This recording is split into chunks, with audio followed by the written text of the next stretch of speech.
Alrighty, hello Voyager families, this is Mr. Chuck over here. We wanted to help you out with some tips and tips for technology as scholars are going away on vacation soon for December. We also want to add on to these resources for our future vacations in February and in April. So we do want to make sure that we set you up for success. As you know, scholars are returning back January 5th. So we want to make sure that we walk you through a few things to help with the Chromebook while we're away. I'm going to go through this PowerPoint pretty slowly. We're going to cover these five areas, and then we'll post these up on our Parent Square and our website and our campus portal and our YouTube channel, so you have these resources readily available. We're going to walk through how to power on and power off, and just for reference, I do have a Chromebook here that we will be using in order to support. How to do an internet speed test, as I've done with some of you during our technology fixes. We will be checking for updates on that Chromebook as well. Tips and tricks on how to keep our Chromebook safe and where to look for more support. So our third slide is how to power on and off. This Chromebook is already on, but if I can find my charger over here, I'll show you.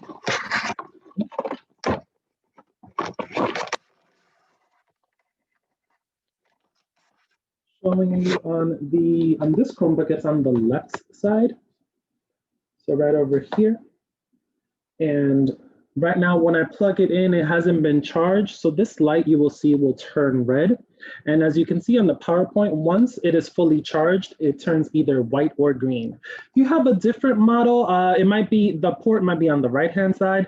Still the same idea. If it has not fully charged, it will be it'll be red. And then when it does fully charge, the light will turn white. Our fourth slide is how to run an internet speed test. That video has already been created, but it is 4 steps that you can use in any device. As I've said to some of you, I do live in Harlem, and my internet service provider is Spectrum. So whenever there is a little glitch in my area, I usually try to do this internet speed test to see what I can say to them in order to fix any problems with my connection. So it is 4 steps. It is going on to Google, searching up the words internet speed test. Then you receive a blue button, which you can kind of see on the screen, and you press it. The test takes about 30 seconds or maybe less, and it brings you up with the screen that you see on this video when it is complete. So as always, even when you're at home, when the scholars are not in school, it's always great to just check your internet speed test so that you're able to connect with your internet service provider. This fifth slide is how to check for updates. As we said before, the network has push updates so that our Chromebooks are up to date and scholars are able to test. And that I would love to show you on this Chromebook. So I will stop sharing here and I will share on this.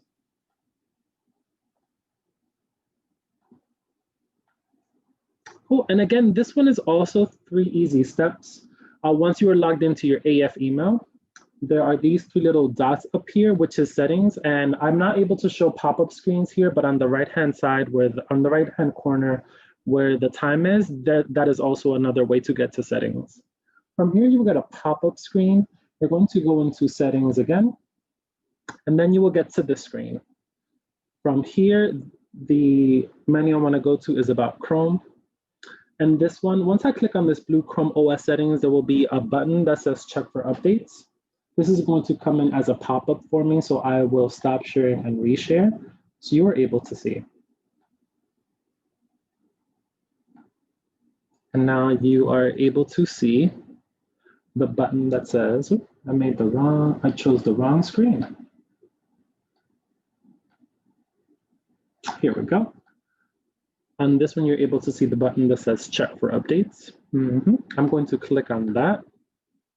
And what we want to see is this blue check over here. In the event that you don't get the blue check, it'll say downloading, and then you will see the percentage of the progress of the download. So this Chromebook is good to go.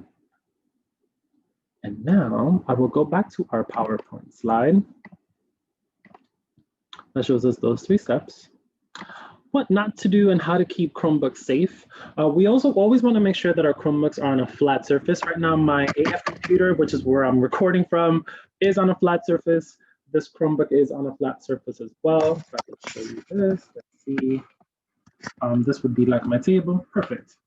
I also have, because of the setup of my kitchen, I do have my ports over here, so I'm able to keep this area kind of clutter-free, and there are no liquids around me. And also when I am not using any devices, I do keep them in a safe place, any kind of flat surface. If you are storing it away in a closet of some sort or in a bureau, make sure that it's not wobbly and that it is safe from its surroundings, that there's no liquids. You also want to not leave the Chromebook in a hot place, kind of like our cell phone devices. Make sure they're away from radiators or any sources of liquid or moisture. Cool. And our last slide, supports and resources. So a lot of this will be posted on our campus portal page, on our parent school, on our Instagram, and our school website. Just as a reminder, our scholars do come back January 5th. So some of these steps you should ask scholars to please do before January 5th. As we won't be able to see them in their interim between December 18th and January 5th. Again, links and resources that you've already known about are on campus portal. Our parent square, we have this will be posted on our parent square as well. This will be then uploaded onto our YouTube channel so that you're able to connect there as well if it's easier access. And please remember the technology agreement in terms of troubleshooting for our Chromebooks and any costs or penalties that may be connected to that. And as always, our Voyager Middle School website that has all up-to-date information. All right, thank you so much. We appreciate you, families. Have a good vacation.